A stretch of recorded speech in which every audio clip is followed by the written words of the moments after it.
Yes, in a way. I think it sets the standard of what they think beauty is.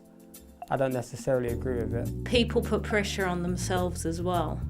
They choose to sometimes listen to what is being said by the fashion industry and by media.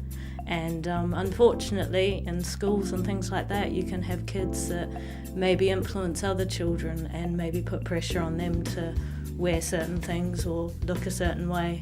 And it's a real shame because we're all so unique. It would be nice if we were actually loved for who we were rather than what we look like or what we're wearing. Absolutely. All of these big companies, these fashion companies, they spend millions on marketing campaigns, they spend millions on getting bloggers and people to promote their stuff.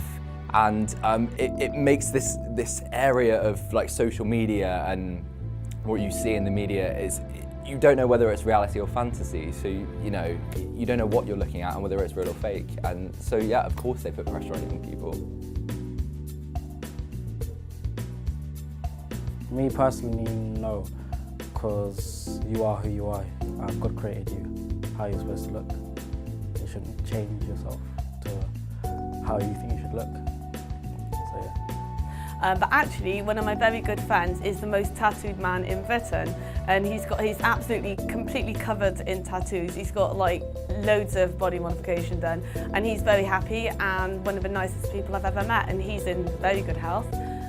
So yeah, I think as long as it's not hurting anybody, then do whatever you want.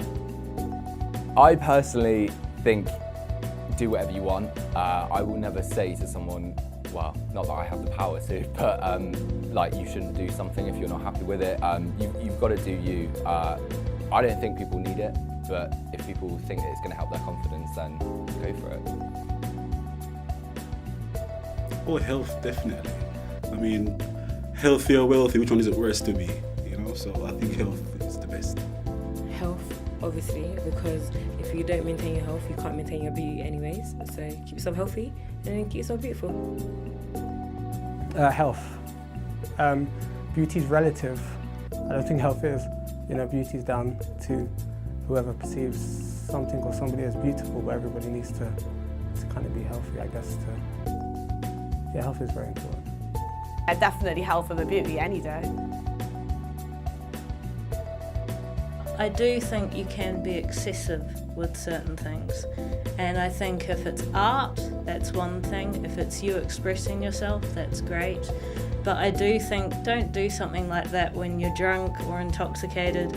Don't go getting a tattoo of your girlfriend's name and then regretting it the next day. Think these things through before you do them, because you can't necessarily reverse them easily. I'm for tattoos and piercings, even though I've got a pretty crappy, tragic one myself. I'm for all. Yes, of course.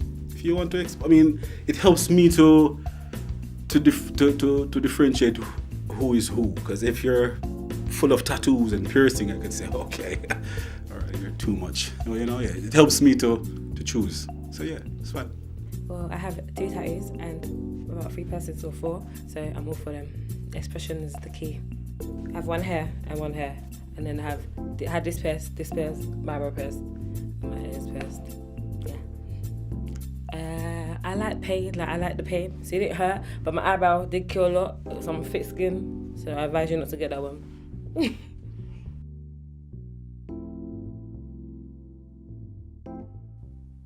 Experimental. Material. Natural. Diverse. Original. Subjective. Individuality.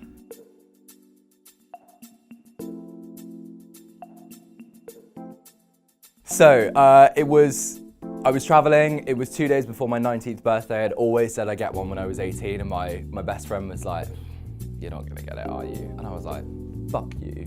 So I went down this back alley in Bangkok, dodgy as anything. I mean, now, sorry mum, but it happened. And and I was like, hello, I want a tattoo.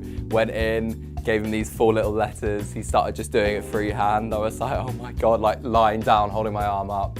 And thank God it was okay. I think I'm gonna go to an actual tattoo parlor next time though.